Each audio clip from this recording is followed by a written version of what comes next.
The planet Charon had long given up on hope. Its skies, once bright with twin moons, were now scorched by ash storms and the constant hum of orbital slavers circling overhead like vultures. For decades, its people had been nothing more than property, beaten, branded, and broken.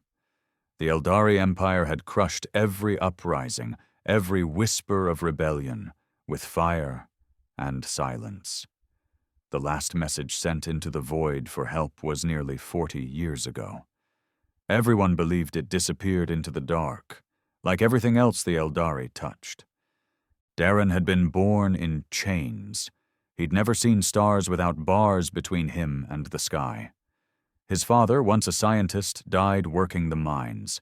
His mother, a healer, was taken by an overseer after refusing to let a child die unattended. Darren had no family, no freedom, and no faith left. The only thing he had was anger, a deep, simmering hate that kept him moving, kept him from breaking like the others. He spent his days hauling metal through the acid fields, and his nights in a rusted-out shelter beneath the ruins of an old Terran relay station, the one that supposedly tried to reach Earth. The elders said it was a myth. Earth had forgotten them, abandoned them. Darren believed it too, or told himself he did, until the sky changed. It happened on a night like any other. Bitter cold, smoke-stung winds, the stench of fear hanging in the air. Darren was curled on the ground after a shift that nearly killed him, his arms trembling, his lungs raw. Then came the sound. A low, rumbling growl that wasn't thunder. It came from above, deep and layered, like the roar of a beast that had slept for too long. Others heard it too. They stumbled out of their huts, eyes wide, mouths agape. Even the overseers looked confused. Then came the light, a tearing ripple across the black sky, blue and searing. It didn't blink. It didn't flash. It cut through the darkness like a wound in the heavens. A ship. No, a fleet. Not Eldari. These ships were black and sharp-edged, scarred by war, and they moved like predators. They didn't come in with banners or speeches. They came in with weapons hot. The first blast hit the slaver compound near the eastern ridge. Darren watched in stunned silence as towers turned to fire, as overseers screamed into radios that stopped working mid-word. Anti-air batteries fired, but the ships danced through them like they were laughing. And then, something impossible. A voice crackled through the ruins of the old Terran relay station. Garbled, damaged, but undeniably human. "This is Earth Command. All Charon-born civilians are under our protection. Stand by for extraction and retaliation. You are no longer alone." Darren dropped to his knees, his body shaking not from exhaustion but from something he hadn't felt in years. Hope. He didn't cry. Not yet. There wasn't time. Sirens wailed. Guards panicked. Some prisoners tried to run, others hid. Darren stood. He didn't know what he was about to do. All he knew was this: he wasn't going to die a slave, not anymore. He grabbed a broken pipe from the ground. Around him, others began to move too. One man picked up a rusted shovel. A woman broke a chain off the wall and wrapped it around her fists. The fear that had kept them quiet all these years, it cracked like the sky had. And from that crack, something had broken free. Not just ships, not just soldiers, but humanity. The air was thick with the stench of burning metal and blood. Darren's legs moved on instinct, not direction. He sprinted through the choking dust clouds as the slave compound erupted in chaos. Eldari soldiers barked orders in that sharp, cold language of theirs. Gunfire cracked from the walls. Drones zipped through the sky, scanning, locking on, firing blindly into the smoke. But it was too late. Order was a ghost now. He ducked behind a stack of scavenged alloy panels as a drone passed overhead, its sensor beam cutting through the ash like a blade. It missed him by inches. Another boom rocked the ground as Earth's fighters strafed the compound again, fire pouring down like rain from hell. The sky wasn't the sky anymore. It was war. Behind him, a girl screamed. He turned. A young woman, maybe 17, was trapped beneath a collapsed scaffold, her leg pinned by a beam. An overseer drone was closing in, its claws extending. Darren didn't think. He charged it from the side, pipe raised. The first swing bounced off the drone's carapace with a loud clang. It turned on him, laser cutter flashing to life, but he was already moving. He ducked low, rolled under its sweep, and jammed the pipe into the joint beneath its left optic. It sparked, shrieked, and spun in a dying whirl before crashing into the dirt beside the girl. She looked at him with wide eyes. You're... Don't talk, he growled, grabbing the beam. Push with me, now!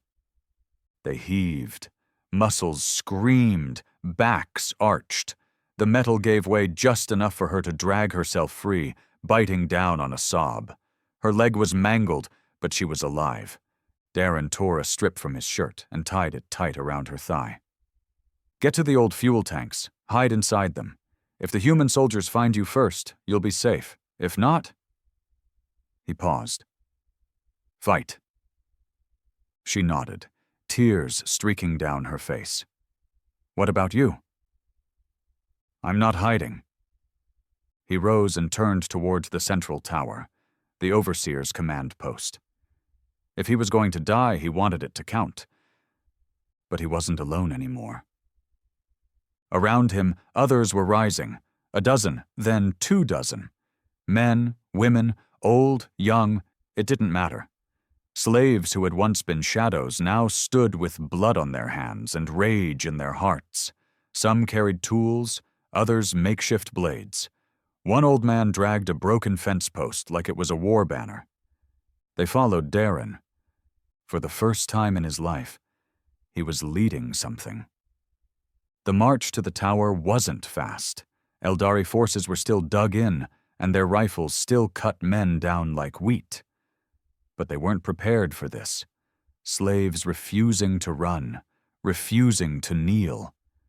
For every one of Darren's people that fell, 2 more surged forward, shrieking war cries no one had heard in decades. And then the humans landed. 3 dropships, sleek and black, punched through the sky like meteors. They hit the ground outside the compound, their bay doors flung open even before the dust settled. The soldiers that emerged weren't like the polished, perfect warriors the Eldari had paraded in their propaganda. These men were rough, scarred, armored in matte gray exosuits, each one carrying weapons that looked older than the Empire itself. But there was a fire behind their visors. They moved with brutal precision, cutting down enemy squads in seconds. One of them saw Darren and nodded once, acknowledging him not as a victim, but as a comrade. The humans split into 2 squads. One advanced toward the barracks, clearing out Eldari snipers. The other flanked the central tower, using grenade bursts and shock mines to scatter defenders. Darren didn't stop. He hit the tower's gate with a stolen rifle in hand, flanked by 2 teenage boys and a limping older man with nothing but a sharpened shovel.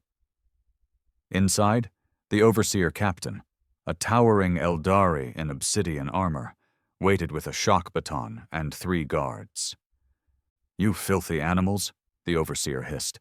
Earth won't save you. You're insects. Darren didn't reply. He lifted the rifle and fired. The shot caught the guard square in the throat, dropping him instantly. The room erupted. One of the teenage boys was gunned down before he could even swing. The other tackled a guard, screaming and stabbing wildly.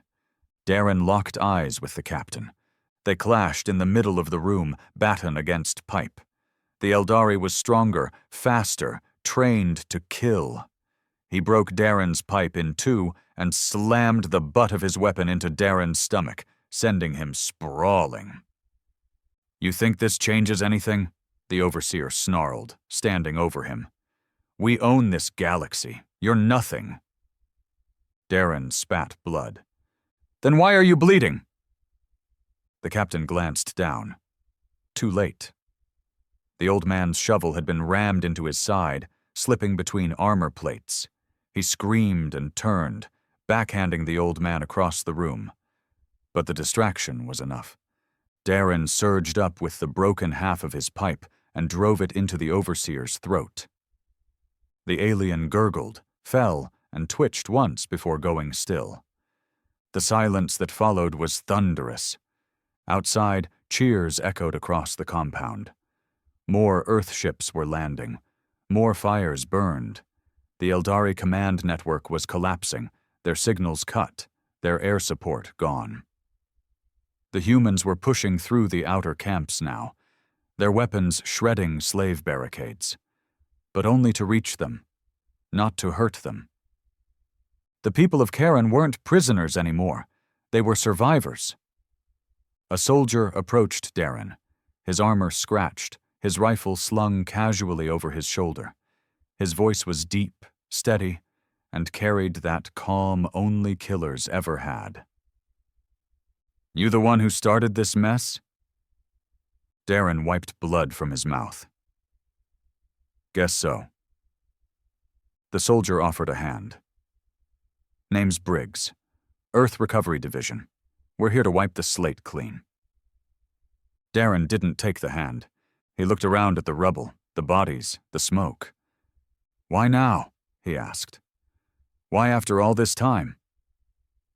Briggs didn't flinch. "Because someone finally heard your signal, and some people on Earth still give a damn."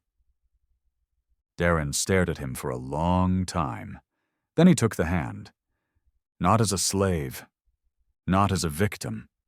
As a man, they walked out of the tower together, past the wounded, the dead, and the rising. The humans were handing out supplies, real food, medical kits, water. The people of Karen stared at them like they were ghosts.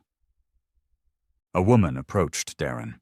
She had a baby in her arms and blood on her face, but her voice was calm. "My son wants to know what we should call you now," she said. Darren blinked. "What?" "You led the charge. You gave us a future. He wants to know what to call the man who broke the sky."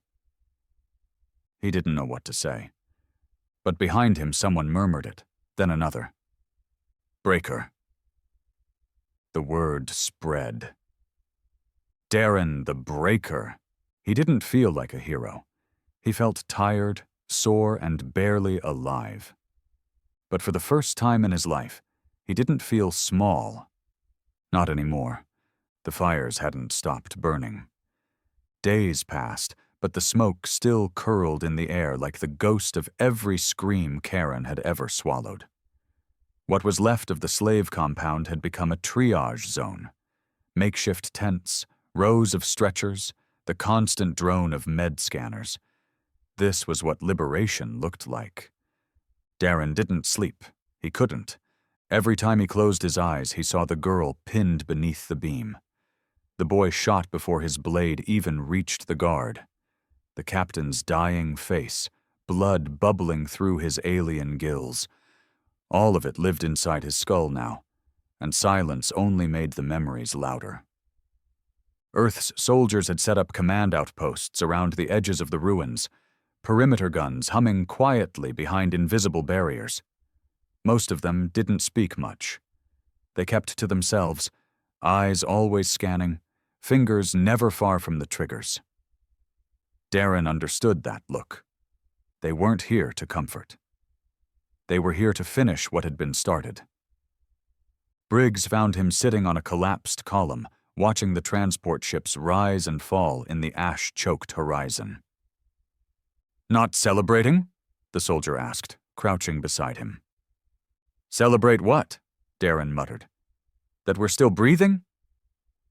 Briggs didn't argue. "Breathing's a start." Darren looked at him. You ever been a slave? Briggs shook his head. Then don't talk like you get it. Briggs didn't flinch. You're right. I don't. But I've seen people lose everything. Watched my entire unit burned alive on Darris Fee. Held my brother while he bled out in a trench on Ceres. You think I came here for glory? I came because I couldn't sleep either. Darren turned away. So what now? Now? Briggs stood. Now we rebuild. We stabilize. And eventually, we put a bullet through the skull of every last Eldari commander still walking. Darren looked around at the half-dead survivors, the broken structures, the barely standing shelters. Rebuild what? You see a civilization here? We don't have food, no clean water, no homes. We don't even have names, Briggs.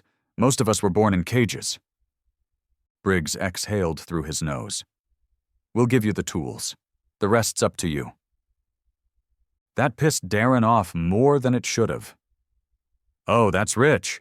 You show up after decades, rain hell on our captors, and then just dump the mess in our laps? Briggs stepped closer, lowering his voice. You want us to fix everything for you? To wipe your tears and build you homes and hold your hands through grief? We're not gods, Breaker. We're soldiers. We kill. We secure. We move on. Darren stood, fists clenched. Then what the hell did we fight for? Briggs stared him down. For a chance, not a guarantee. You wanted the sky to break open? It did. Now what you do with the light pouring through it is your problem. That landed like a punch. Darren didn't respond. He couldn't, because the bastard was right. When Briggs left, Darren wandered. He passed children huddled around makeshift heaters, men with shattered hands trying to carry wood, women burying loved ones in shallow, unmarked graves. No wailing, no prayers, just quiet. Freedom wasn't loud. It was hollow. He made his way to the old signal tower, the one where Earth's voice had first broken through the static. Inside, a few former slaves had started repurposing it into a communication hub. One of them, a young technician named Clem, looked up as Darren entered. Breaker, Clem said. Everyone called him that now. It felt heavy, undeserved. Clem, Darren replied. How's the relay? Functional enough, he said, wiping sweat from his brow. Earth Command is monitoring the channel now. They're sending another supply drop next week. Darren looked at the rusted console. Any word on the rest of the planet? Clem hesitated. You sure you want to hear it? Darren nodded. 3 other compounds were hit during the liberation wave. 2 are secured. One was already gone by the time the fleet got there. Slaughtered, every last one. Darren closed his eyes. Rage swelled, but it had nowhere to go. What about the Eldari? They've pulled back, for now. Intel says they're regrouping off-world, licking wounds, but they'll be back. You know that, right? Darren nodded slowly. Yeah, I know. He left the tower with 1,000 thoughts gnawing at his spine. He didn't know where his feet were taking him until he found himself standing in front of the burn pit. They'd started it to deal with the corpses. Eldari bodies, drones, some humans too, collateral damage from the fight. The flames had turned into a permanent fixture now, always fed, always devouring. Smoke curled upward like a permanent scar against the sky. He stared at the fire for a long time. Then someone beside him spoke. My son died in that tower. Darren turned. It was the old man with the shovel, the one who helped kill the overseer. His face was lined with grief but steady, as if sorrow had become just another weight to carry. He wanted to fight, the man continued. Said he'd rather die than kneel one more day, and he did, died on his feet. You gave him that. Darren looked away. I gave him a grave. The old man shook his head. Number you gave him a choice. None of us had that before. Darren didn't know how to respond. He didn't feel like a leader, not a hero, just a guy who was too angry to stay quiet. That night, he sat outside the tower alone. The stars were clearer now. For the first time in years, the orbital smog was gone. The moons hung silently in the distance, glowing like bruised eyes. He wondered if Earth still looked up and saw the same stars. Eventually, Briggs returned. He dropped a datapad in Darren's lap. "You're going to want to see this."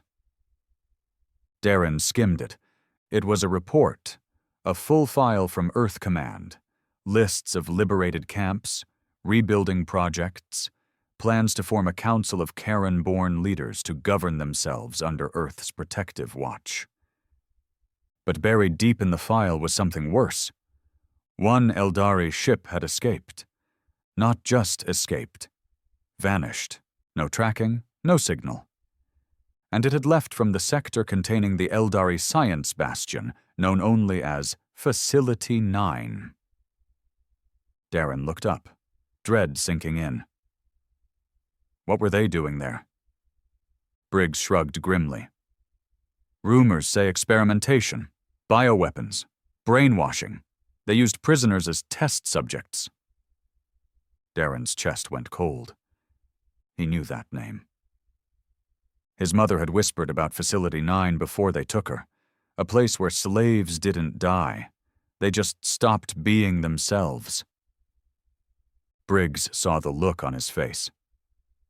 You've got history there? Maybe. We're mounting a recon op. No promises, but you want in? Darren didn't hesitate. Yes. Briggs nodded. Then get ready, Breaker. This fight isn't over, not by a long shot. The fire behind Darren's ribs flickered back to life. Cold, focused, ready. Because breaking the sky was just the beginning. The dropship shook with turbulence as it tore through Karen's upper atmosphere, its hull groaning under the strain. Darren sat strapped in with 6 Earth soldiers, their visors down, weapons cradled in mechanical arms. Beside him, Briggs checked his HUD, eyes scanning through a digital fog of encrypted chatter. Facility 9. Even the name tasted like rust. Darren didn't know what they'd find there, but his gut told him it wasn't going to be corpses or empty labs. The Eldari didn't run, not unless they had something worth protecting. 2 minutes, Briggs announced. The lights in the bay dimmed to red. Everyone checked weapons again. Darren held a plasma blade now, standard issue, Earth military surplus. The weight felt foreign in his hands, but it was better than a pipe. Last chance to back out, Briggs said, half joking. Darren didn't even blink. Let's get it done. The hatch opened with a shriek of air pressure. Beneath them stretched the black zone, once a fertile stretch of land, now a rotting scar. The soil was charred. Trees looked like twisted wire sculptures. Facility 9 sat in the center like a tumor, squat and gray, with spires of surveillance tech jutting into the sky like needles.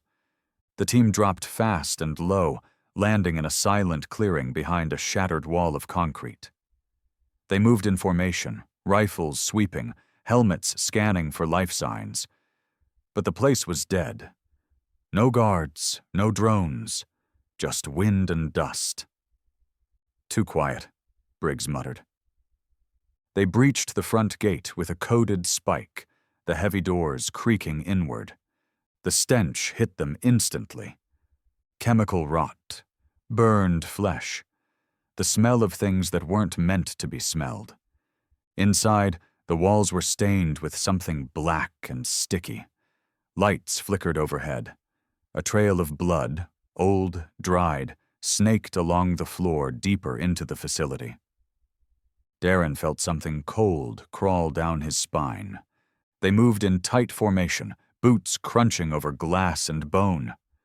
Room after room passed, abandoned labs, surgical bays, observation windows shattered by force. In one chamber, restraints were torn from metal slabs, bent outward, like something had escaped. "Jesus," one soldier whispered. Briggs stopped at a sealed bulkhead. "This is it, Central Research Archive." He keyed in the override. The door groaned open. Inside, the walls were lined with pods. Stasis tubes. Dozens of them. Most were empty, glass shattered, contents gone. But one near the far wall still glowed faintly. Something was inside. Darren stepped forward, heart hammering. A woman. Her body floated in thick fluid, wires burrowed into her skin. She looked human, except her eyes were open, glowing faintly gold. Her mouth moved slightly, like she was whispering something no one could hear. Clem's voice echoed in Darren's head. They didn't just kill people. They rewrote them. Briggs examined the console. Still active, stasis integrity holding. Says her name was Lyra. Was? Darren asked. Briggs hesitated. Records list her as deceased. Darren stared at the woman. She wasn't dead. She wasn't alive. She was held, caught between two states by machines too cruel to shut down. Suddenly, the power surged. Alarms shrieked to life. "Containment breach detected," a robotic voice blared. Red lights flared as steel shutters slammed over doors. "Ambush!" one soldier shouted. From the vents above they came, slim, hairless creatures moving like spiders. Not Eldari, not human. Twisted things with half-melted faces and bone-blade arms. Lab-born nightmares. The firefight exploded. Briggs and his men opened fire, cutting down the first wave, but more poured in. Darren grabbed a fallen rifle and backed against the pod. One of the creatures lunged at him. He fired point blank, the recoil almost breaking his wrist. Blood splattered across the pod. Lyra's eyes flared bright gold. The pod hissed. "Get back," Briggs yelled. But it was too late. The stasis chamber blew open, fluid cascading across the floor. The woman collapsed forward into Darren's arms, gasping like someone drowning in air. Her eyes locked on his. And in that second, he heard her. Not words, thoughts. So much pain. "Help me." Darren stumbled, his mind ringing with noise that wasn't his own. Telepathy? Psychic link? He didn't know. All he felt was her pain, deep, endless, layered like scars over scars. Briggs dragged him up. "We need to move, now." They fought their way back to the dropship, dragging Lyra with them. Half the squad was dead. One was missing an arm. The facility behind them roared with sirens as the creatures kept coming. Darren didn't look back until they lifted off. Facility 9 was burning. But something deep inside told him this wasn't over. Back at base, Lyra was placed in containment under medical watch. Earth doctors tried to scan her, but every time their machines fried. She screamed in her sleep. Names, numbers, gibberish that made grown men flinch. Darren sat outside her cell. Briggs approached, tired and bloodied. "We lost good people." "I know," Darren said. "We also found a weapon." Darren looked at him sharply. "She's not a weapon." Briggs crossed his arms. "She was made into one, whether we like it or not." "I've seen what weapons look like," Darren snapped. "She's just a victim." Briggs didn't argue. "Maybe. Or maybe she's the only reason we win the next fight." He handed Darren a data chip. "Everything we found at the facility. Coordinates, test logs, names. If you want to know what the Eldari did to her, start here." He left. Darren stared at the chip, unsure if he had the strength to see it through. But he had to, because the sky wasn't done breaking, and this time the storm wasn't coming from above. It was coming from within. Darren sat alone in the debriefing chamber. The lights dimmed to a faint amber hue.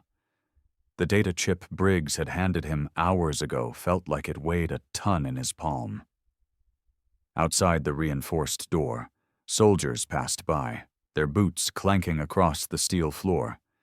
Inside, silence reigned, thick and waiting. He plugged the chip into the console and leaned forward. The screen flickered to life with a secure encryption header. Eldari Protocol 9, internal logs. Dozens of file entries scrolled down the screen. Video feeds, organ harvest logs, psychological experiments, something called Project Rebirth. Darren selected the first video. A cold, sterile lab, several stasis pods aligned in a row. Inside each pod, human children, some barely older than toddlers, electrodes attached to their temples, wires feeding into their spines. The audio hissed, but a voice, Eldari, speaking in their twisted dialect, narrated clinically. Subject 12, emotional resistance below threshold. Memory implantation failed. Subject expired at 0317 local time. Terminate and extract cortical material. Darren's stomach twisted. The screen cut to static. Next log. A different child. Screaming, locked in a harness as light and sound were blasted into his eyes. Testing Subject 19 for psychological resilience under stress. Onset of psychic activation remains inconsistent. Pain threshold has increased by 13%. Proceed to next conditioning level. Darren leaned back, bile rising. These weren't just experiments.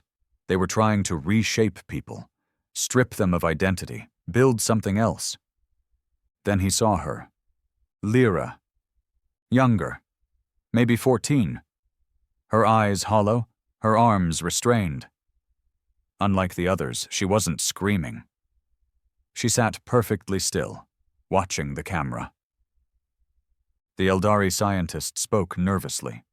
Subject 34 shows unusually high telepathic resonance, capable of receiving and mimicking behavioral traits with a latency of less than 2 seconds. Long-term memory still resists overwrite. Emotional inhibitors remain ineffective. Caution advised. The screen shifted to another log. Lyra again. But this time she wasn't in a lab. She was in a chamber filled with corpses. Human. Eldari. Half-formed creatures. Her eyes glowed gold. Blood streaked her face. The log ended abruptly. Darren shut off the console, his hands trembling. She wasn't just a victim.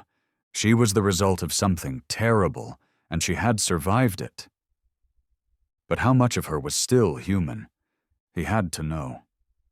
He left the chamber, storming down the hallway toward medical containment. 2 Earth soldiers stood guard outside Lyra's cell. They blocked his path, but Briggs appeared from a side corridor and waved them off. "You saw the files," Briggs said. "All of them," Darren answered. "You knew?" Briggs looked tired. "I had suspicions, but not the whole story." Darren stared through the reinforced glass. Lyra sat on a bench inside the cell, her eyes closed, hands folded in her lap. Her body was still healing, covered in deep scar lines from years of surgery. But it wasn't the physical damage that haunted Darren. It was the emptiness in her expression, like someone who had been burned from the inside out. "I need to talk to her," Darren said. "She's unstable," Briggs warned. "Half the doctors are scared out of their minds. Her brain fries every sensor they try to scan her with." "Then maybe she doesn't need more machines," Darren said.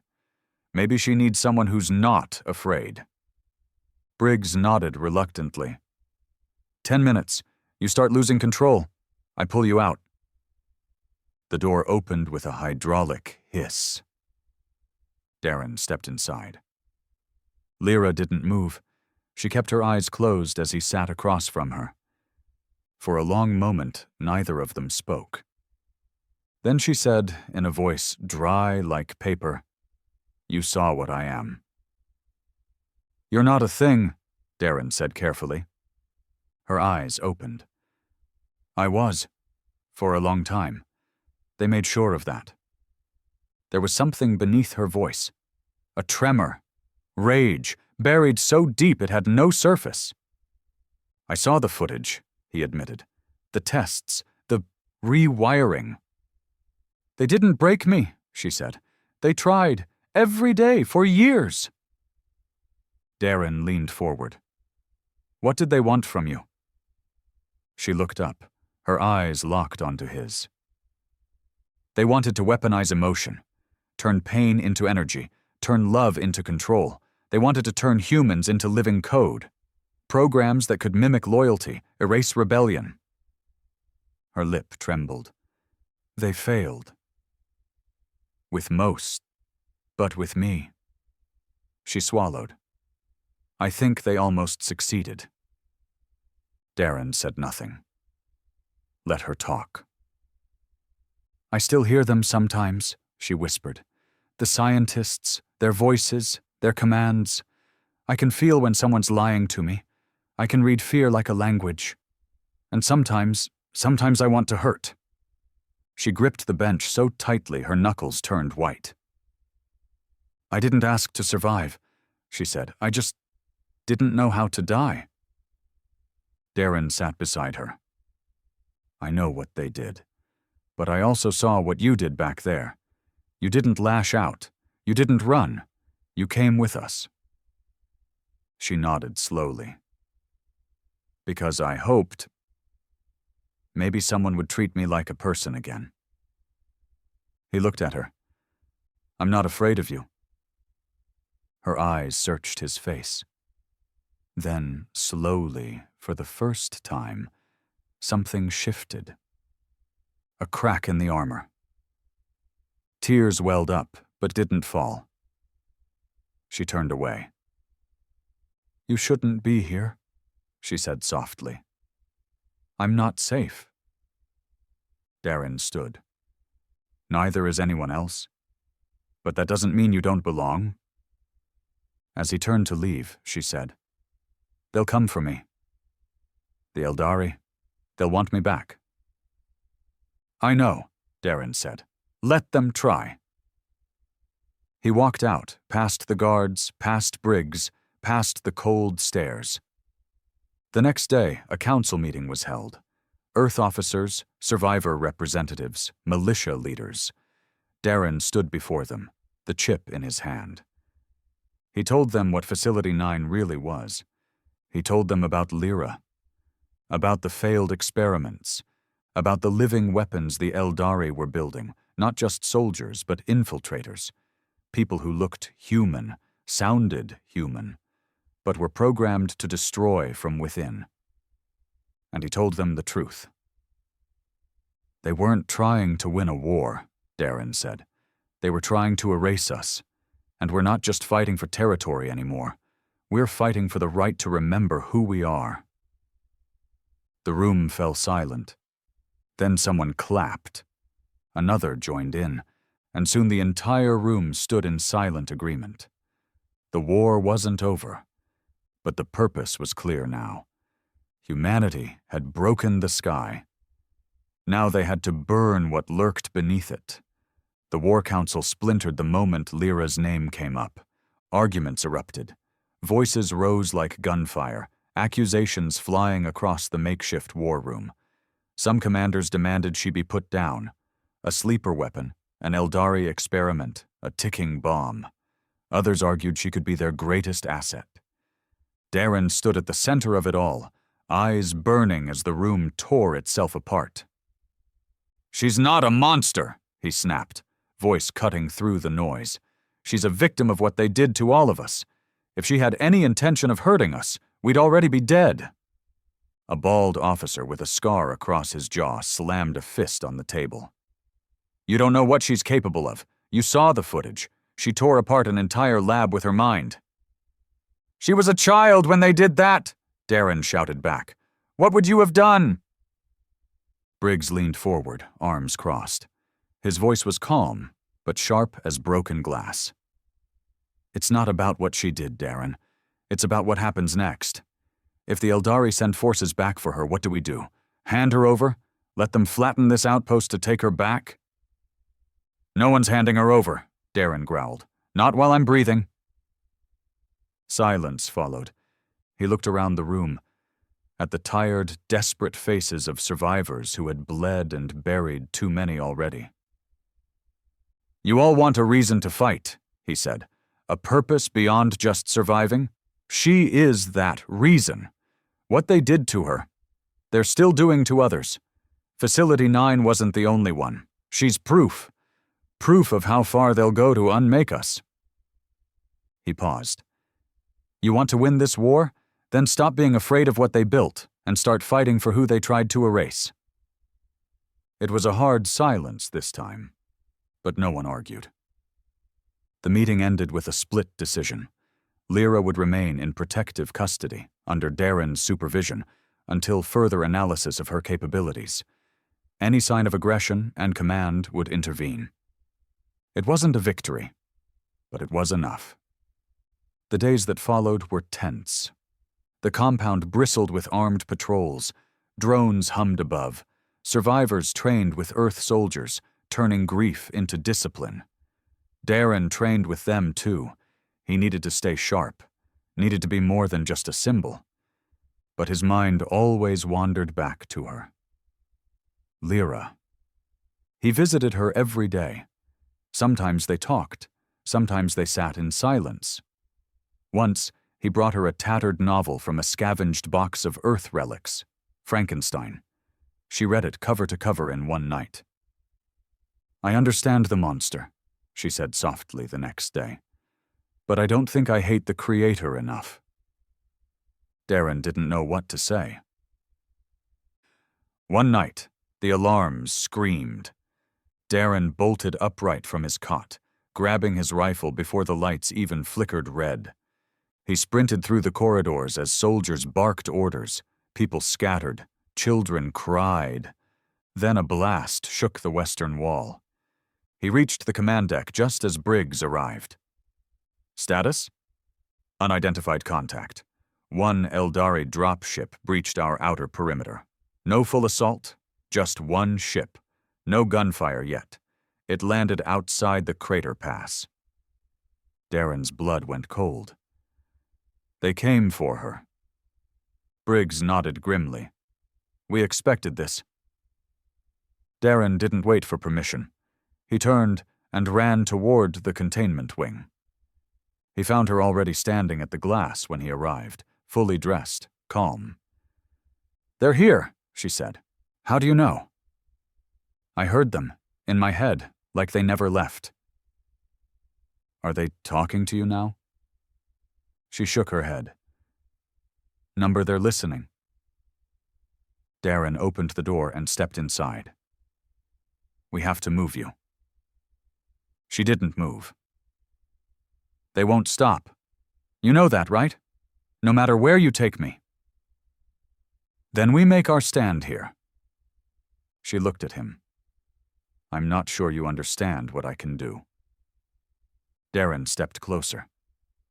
"I don't care." He reached out, slowly, and to his surprise, she took his hand. "Xo?"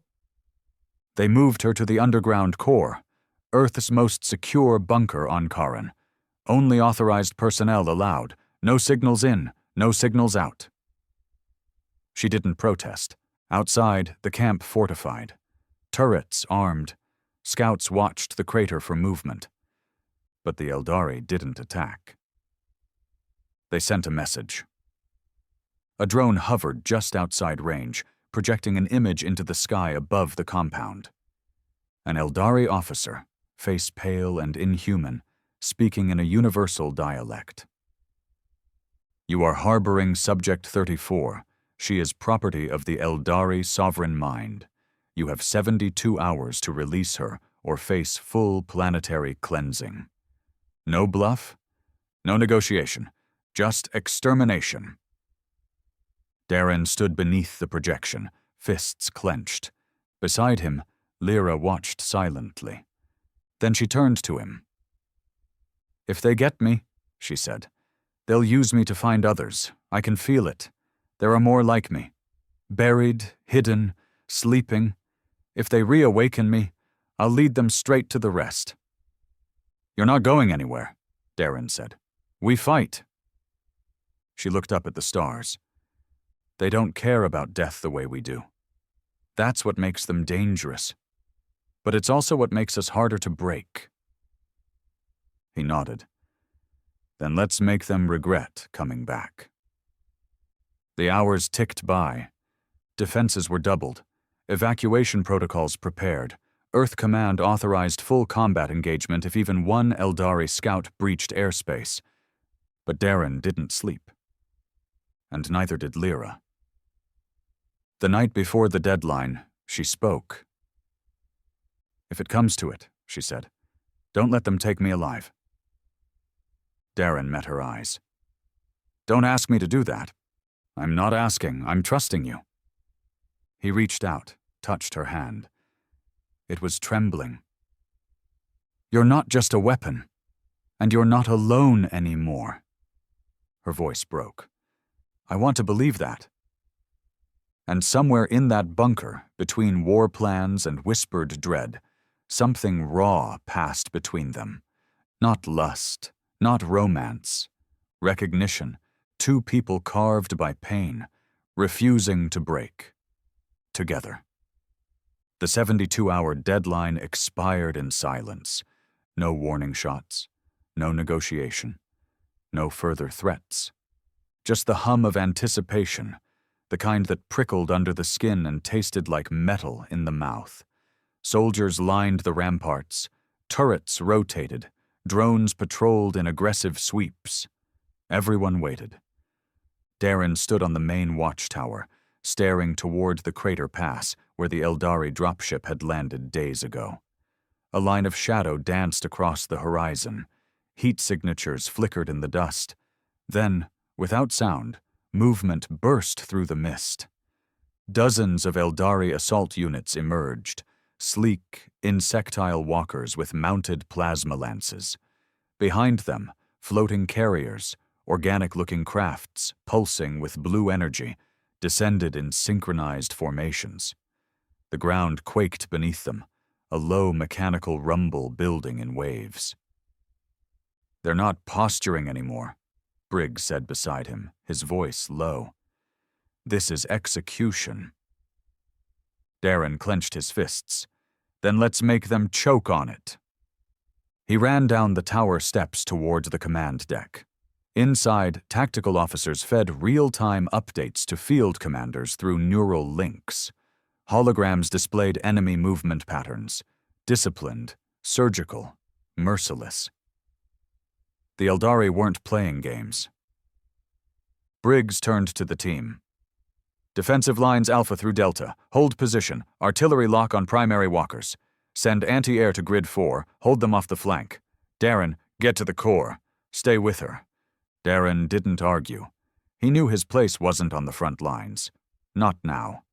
His place was with Lyra. She was sitting in the bunker's center, hands wrapped around her knees, eyes glowing faintly in the dim blue light of the power cells. She didn't look up when he entered.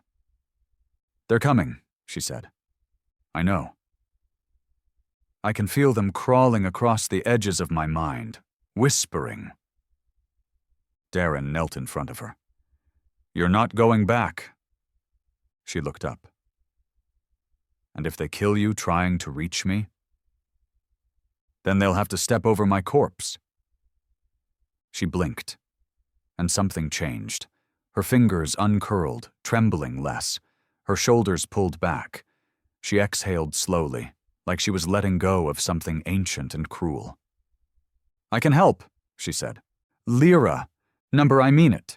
You're fighting with weapons, guns, armor. That's what they expect. But I'm the result of their arrogance.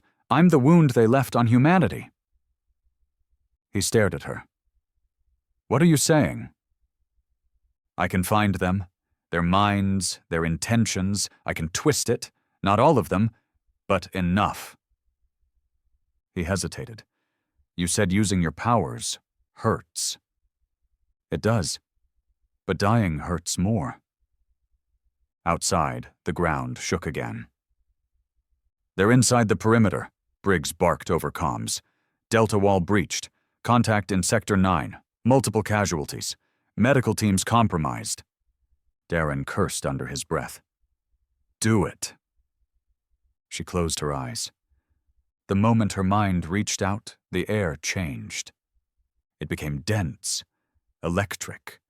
The lights in the bunker flickered. Somewhere in the distance, an Eldari craft veered off course and slammed into a hillside. Screams echoed in the radio channel. Alien, garbled, panicked.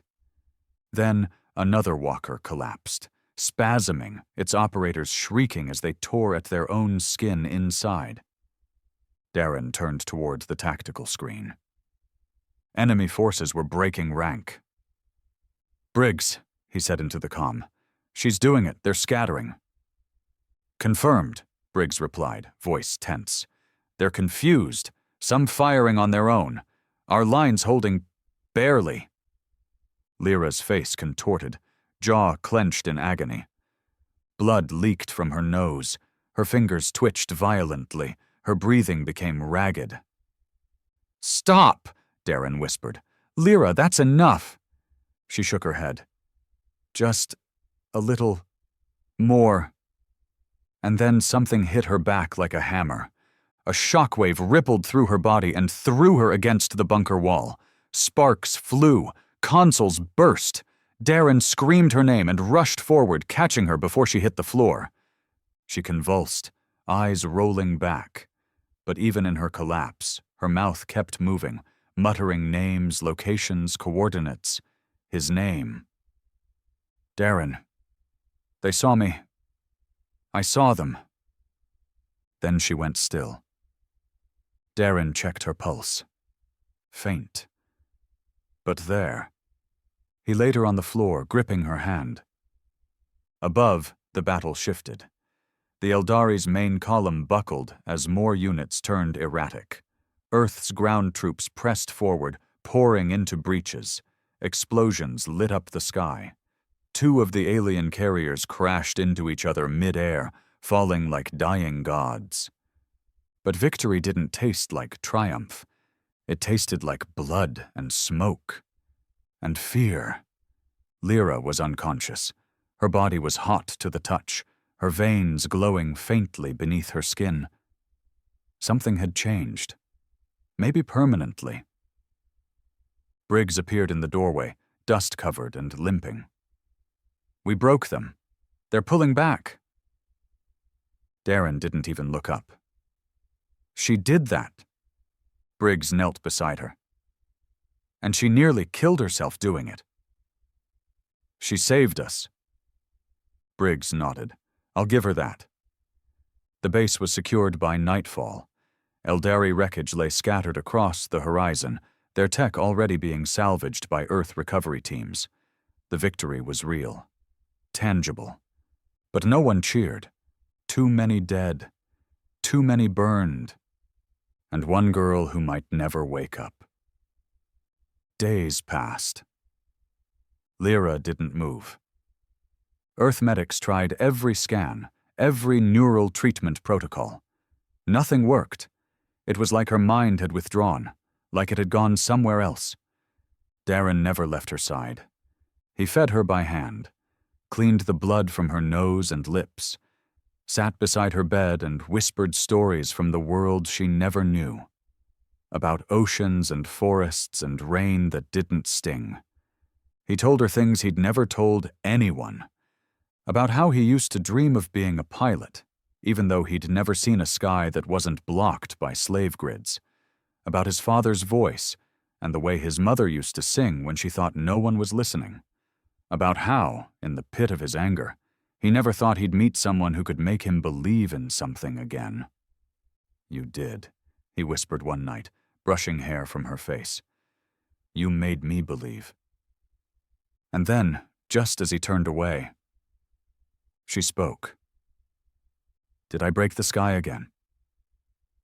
His heart stopped. He turned back. Her eyes fluttered open, still glowing but softer now. Warmer. You broke more than that, he said. You broke them.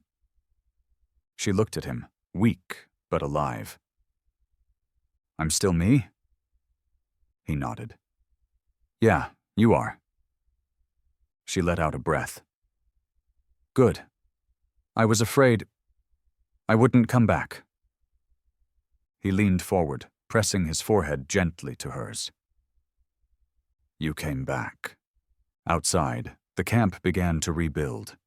Inside, two broken souls, scarred and stained by war, held on to the only thing the Eldari couldn't code, couldn't clone, couldn't erase. The sky above Karen was clear for the first time in generations. No smoke, no orbiting slaver crafts, no black rain or screaming plasma trails across the clouds. Just quiet. And starlight. But inside the Earth Command Center, things were anything but calm. Reports had poured in for days, dozens of Eldari facilities, similar to Facility 9, abandoned in retreat. In several, they found ruined pods like Lyra's, some shattered, some sealed, their occupants already rotted. A few, still active. Earth's brass called it a strategic turning point. Darren called it a graveyard. He sat at the edge of the tactical debrief room, arms crossed as the new Earth general paced across the floor. A tall, crisp-voiced man named Mercer, who had clearly never spilled blood that didn't come from a paper cut. These enhanced subjects must be categorized immediately. We need centralized containment, behavioral analysis, and offensive modeling. Subject 34 proves the strategic viability. She disrupted an entire assault unit without firing a shot. She nearly died, Darren said sharply. Mercer barely blinked.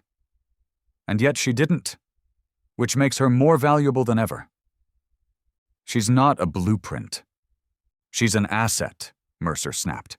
And the sooner you get used to that, the better. Earth is considering full deployment authorization of the Reclaimers project. We need results. Darren stood. She's not your project. She's a person. Mercer smiled coldly. People are unpredictable. Weapons obey. Before Darren could respond, Briggs intervened. Enough, he said, stepping between them. Darren, walk with me. Darren hesitated, then stormed out. Briggs caught up as they reached the corridor. He's not wrong, you know. Earth's going to want something for all the lives we lost here. They didn't come for a rescue. They came for control. And what did you think war was? Briggs said. A cause? A clean line between right and wrong? It's always been about who gets to call the shots after the smoke clears. Darren stopped walking. What about her? Briggs didn't answer, because they both knew. The next move Earth made would define Lyra's life forever.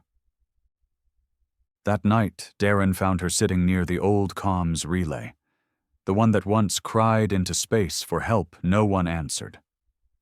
The facility around it was half buried in ash, but the signal tower still stood. She sat at its base, legs crossed, staring up at the stars. You're supposed to be in recovery, he said. She smiled slightly. I got tired of sleeping. He sat beside her, wrapping his coat around them both. They're talking about turning you into a weapon again, he said quietly. I know. They won't ask this time. They'll just take. I won't let them, she said. But if I run, if I vanish, they'll call me rogue, dangerous. The next time I use my powers, they'll come to stop me. He was quiet. Then she whispered, I don't want to hide. I want to choose." He turned to her. "Then choose." Lyra looked at him, tears in her eyes. "I choose us." The next morning, the camp was in motion. Troops rotating out, civilians organizing into districts, Earth's ships loading equipment, personnel, and, quietly, prepping a security team to escort Lyra off-world for stabilization. She never showed, because by then, she and Darren were already gone. They didn't take a ship. They took a crawler, a slow, underground-optimized transport once used for mining, covered in dust, armed with only a pulse cannon and rigged with stolen terrain cloakers. They vanished into the outer wastes, far from Earth's comm reach. And they weren't alone. Over the next month, dozens of people joined them. Runaways, survivors, those who didn't trust Earth's smiling officers and clean promises, those who remembered what it meant to be hunted and wanted something different now. They built slowly, carefully. No walls, no fences, just signals, coded messages broadcast into the night, a beacon for the forgotten. Darren called it the fringe. Lyra called it the choice. And it grew, because deep inside every survivor was a seed no Eldari experiment could erase. Defiance. A year passed. Karen stabilized under Earth governance, but not without tension. Rumors of psychic deviance spread. Lyra's name was erased from reports, classified as a destabilizing myth. Darren was labeled missing in action. The fringe was considered a ghost story. But the signal never stopped. And somewhere beyond the grid, under a broken sky lit by 1,000,000 unfiltered stars, a woman who had once been labeled Subject 34 stood before a gathering of children born free. Her voice rang clear. "You don't owe the galaxy your silence or your obedience. You owe yourselves your story." In the crowd, Darren stood at the edge, arms crossed, watching her with pride. They'd tried to bury her, tried to cage her, tried to use her, but she'd broken the sky open. And now, through the cracks, something brighter was growing. Humanity.